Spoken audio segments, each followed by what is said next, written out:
All right. Oh, all right. So, chapter 2, and specifically 2.1, we're going to be working with, I'm going to attempt to make that look vertical.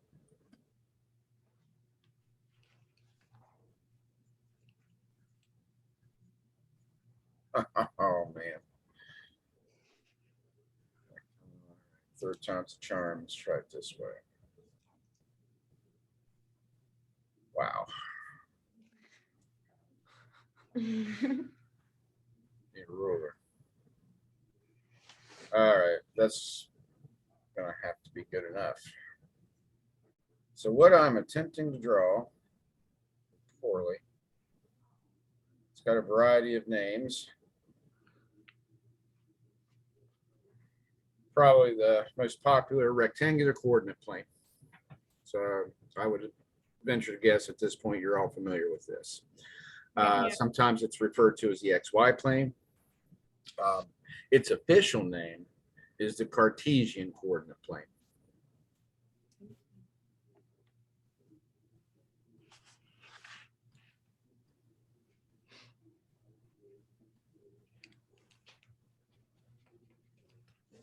So, which is the Cartesian comes from the guy who developed it a long, long time ago, named Rene Descartes. He was French. If you take a philosophy class, you're going to study Descartes at some point. He's famous for his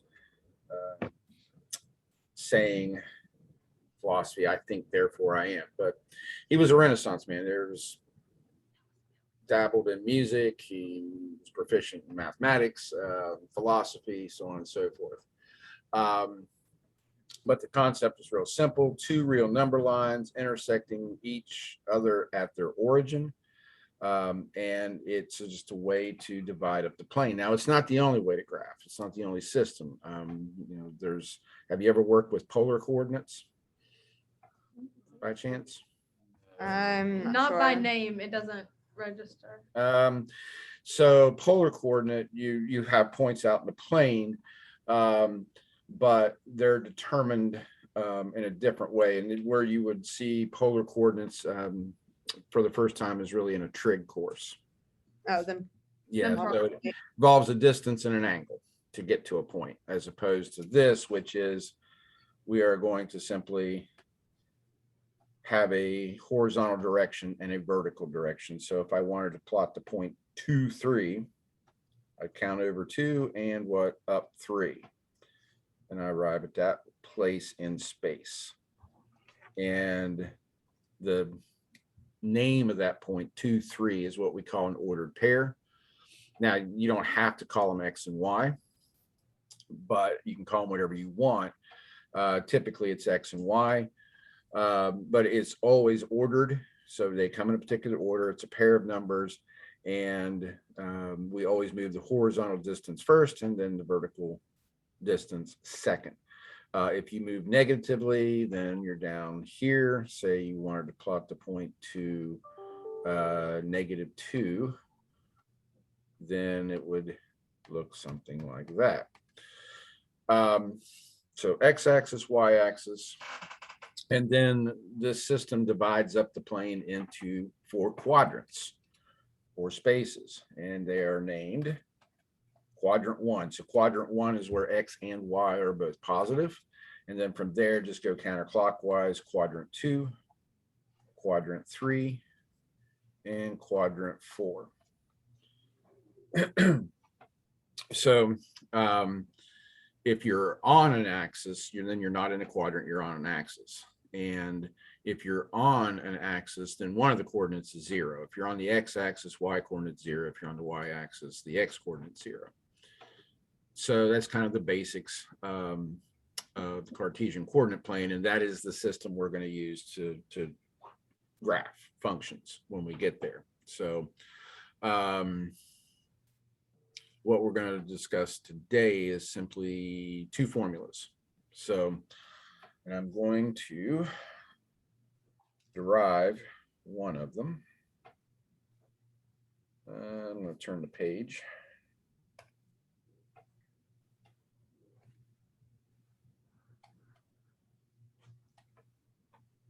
So the first thing we're going to want to do is say if I've got 2 points. Now these points could be anywhere. That is, they could be in any quadrant. So I'm just doing a visual representation, but they could be anywhere.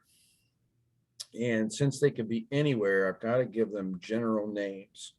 And I want them to be 2 distinct points. So the way I do that is to simply say, okay, X and Y, but I got to differentiate it from this one. So I use subscripts. So this will be X sub 1, Y sub 1, and this will be X sub 2, Y sub 2. And my interest here, let's see if I can draw a straight line, not too bad for me, is what is the distance between those 2 points? That is, give me one number and then whatever units you're working with, inches, meters, kilometers, etc. But what is one, give me one number, unit distance between those 2 points. All right, so what we want to do is derive a formula that I could then determine that distance between any 2 points in the plane. All right, so to do this, I'm going to need a theorem. And I'm going to kind of shorthand this thing, but it's a fairly famous theorem, has been around for millennia. If you have a right triangle, so that is a triangle that has one right angle, and sometimes you will refer to the 2 sides that make up the right angle as legs. I just say sides. And they each have respectively a length A and a length B, and a hypotenuse, which is always the side opposite the right angle. It has length C. So if you have a right triangle, then you can conclude that the sum of the squares of the lengths of the 2 sides equals the length of the hypotenuse squared. Does anyone know the name of this theorem? Pythagorean. It's Pythagorean theorem. All right, so here's a something for a trivia night. If you're out competing on a trivia night, what movie completely botched this theorem up? No idea. Okay, fair enough. All right, so I love asking this question to a class, and particularly it'd be fun asking you guys because you're definitely younger than what most classes I would ask, and it's just interesting to hear responses. Now, there's no right answer on this. What's the most famous movie ever made? Oh my gosh. Shane, you know everything. Most famous. Most famous. That- You said there wasn't a correct answer. There's not a correct answer. Not to that question. That's because this is an opinion. But when I say that, not your favorite movie, but what you think is most broad-based of all time, across the board, all people.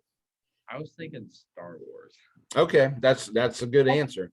I've never seen Star Wars, so it's not that famous. Star Wars, it was a phenomenon. I was just a little kid when it came out in '77, and it was a phenomenon. So I'll give you a hint. This movie was made well before any of us were born. Okay, so The Wizard of Oz. Gone All right, that's it. Bing, that's the one I'm looking for.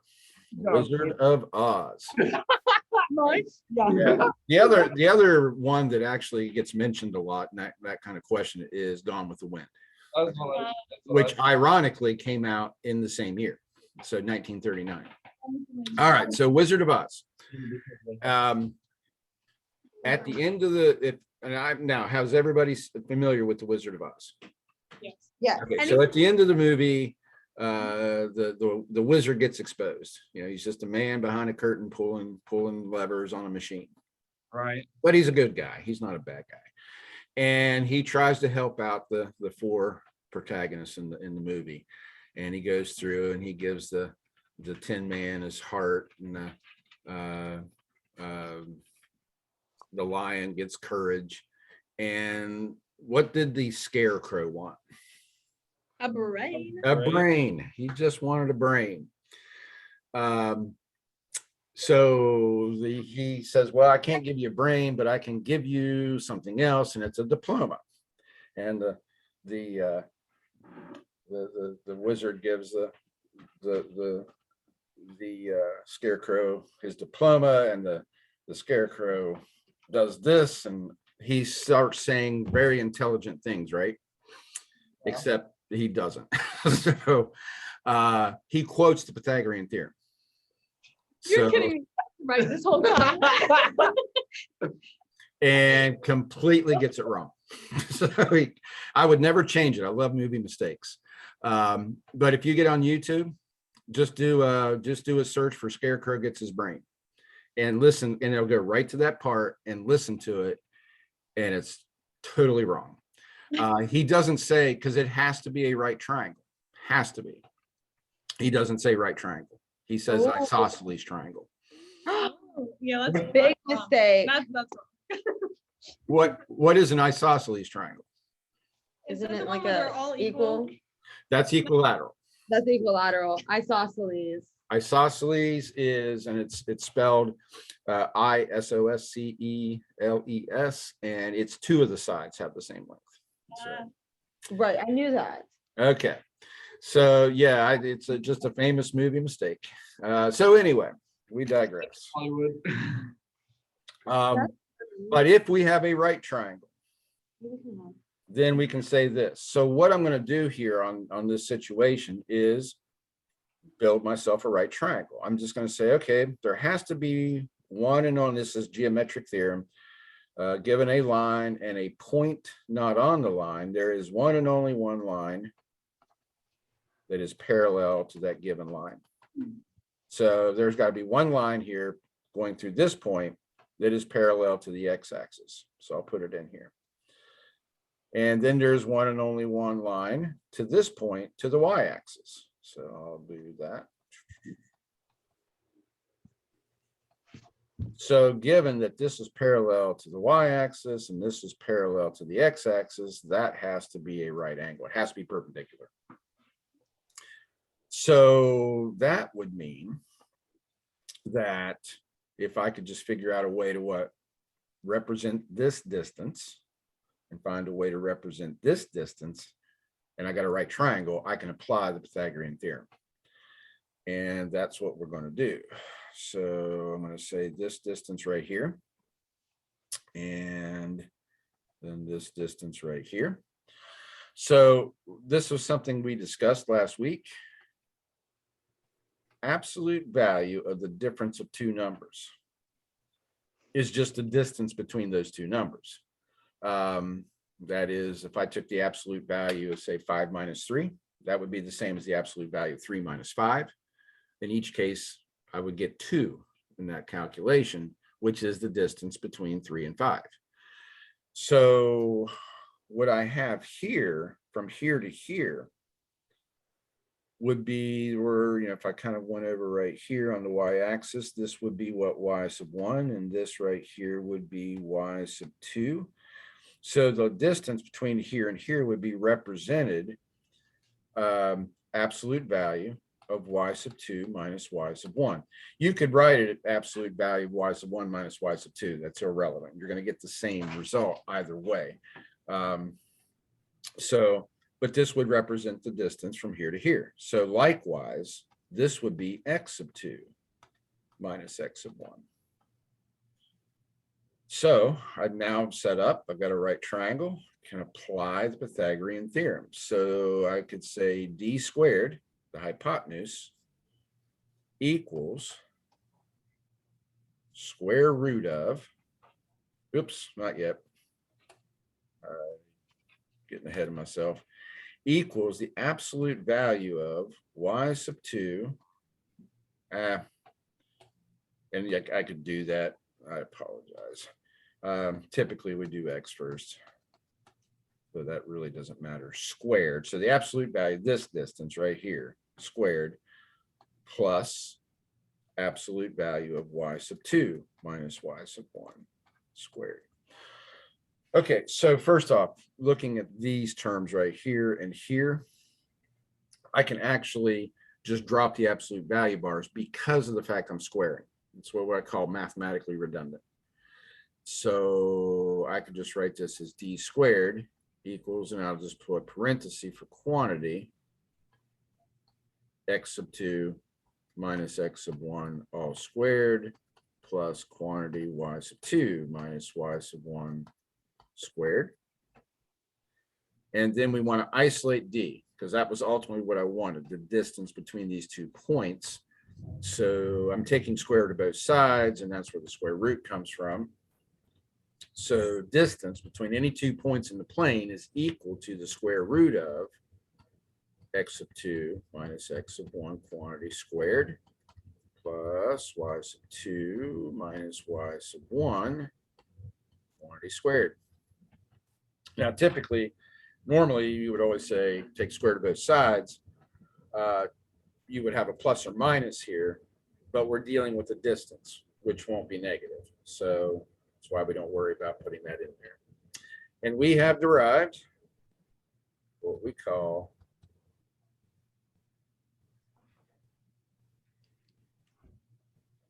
the distance formula.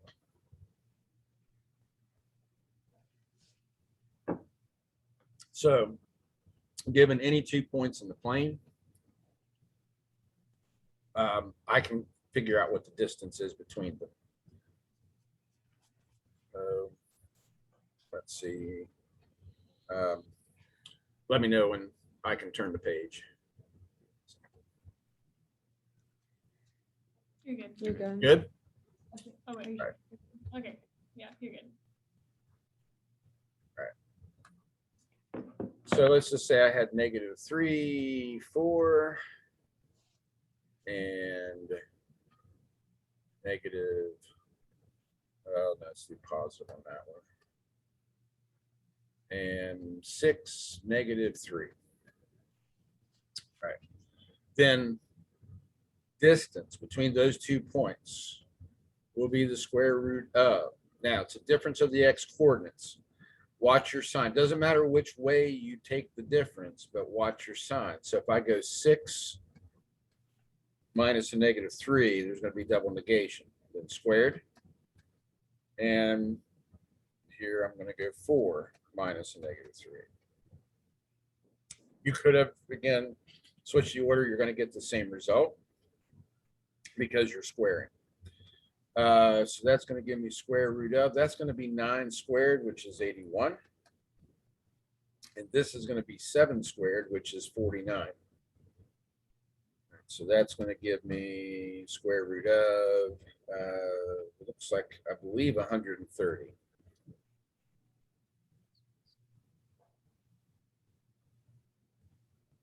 So the only other thing you would want to do, normally we'd like to leave our answer like this, what we call an exact value. You can write it as a decimal approximation, but if you do leave it as an exact value, make sure that there are no perfect square factors of 130. That is that 4, 9, 16, 25, 36 are perfect squares. Divide into it evenly, in which case you've got to extract out that root of that factor. So any questions on that? Pretty straightforward. Nope. Yeah. Okay. All right. So the other formula, I'm not going to derive it, but it's going to seem very plausible. And that's this. So we're going to say we've got a line segment out in the plane.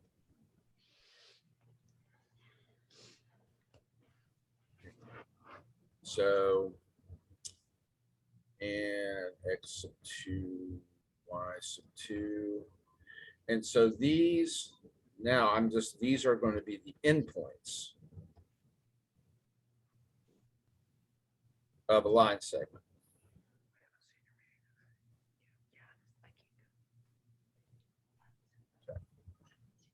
And so this time I'm not wanting to find the distance between these two, that is the length of the line segment. I want to find a point. That is, so I'm looking for an ordered pair. And what I'm looking for is what we call the midpoint, which is unique. Every line segment has one and only one midpoint. A lot of time,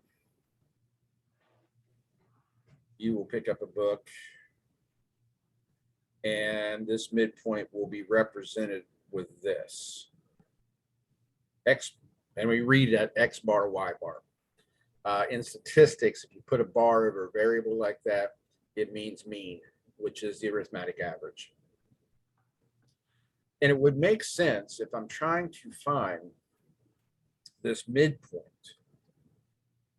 I mean, just intuitively, to me, it makes sense that, and so I'm looking for an ordered pair, has an X coordinate, Y coordinate, that the X coordinate of the midpoint would simply be the average or mean of the two X coordinates. And we find an average by adding up the data value and dividing by the number of data values. So in this case, it would just be X sub 1 plus X sub 2, all divided by 2. And then here on the Y coordinate, likewise, it would be Y sub 1 plus Y sub 2. Okay, so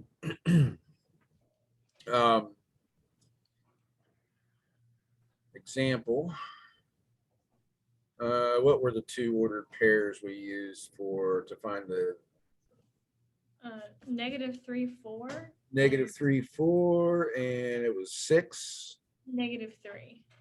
6, -3. All right, so if these are endpoints of a line segment, then the midpoint would simply be -3 plus 6 divided by 2, and 4 plus a -3 divided by 2. So in this case, you would have the 0.3 1/2. And that would be the midpoint of that line segment. Any questions on that? No. Pretty straightforward. Okay. So what we're going to do from here is go get this done right now. So I'm assigning the quiz 2. And I'm putting a due date of the 9th. That's tomorrow. We'll set it so you can work past date. It is assigned. Okay. And again, I will before tomorrow morning I will have the test exactly the way I want it for you guys. And so I will take questions, any review questions, any questions from the quiz on any of those problems, review over the test. And then I won't see you Thursday. You guys will be taking the test. And then I will see you on Tuesday the following week. My intention is I will assign 2.1 on Thursday. Okay. So that's going to be your homework between then and Tuesday. And then on Tuesday, I'll take questions from 2.1 essentially is what I've just covered right now. And then I will move on Tuesday into 2.2. All right. Let me go ahead and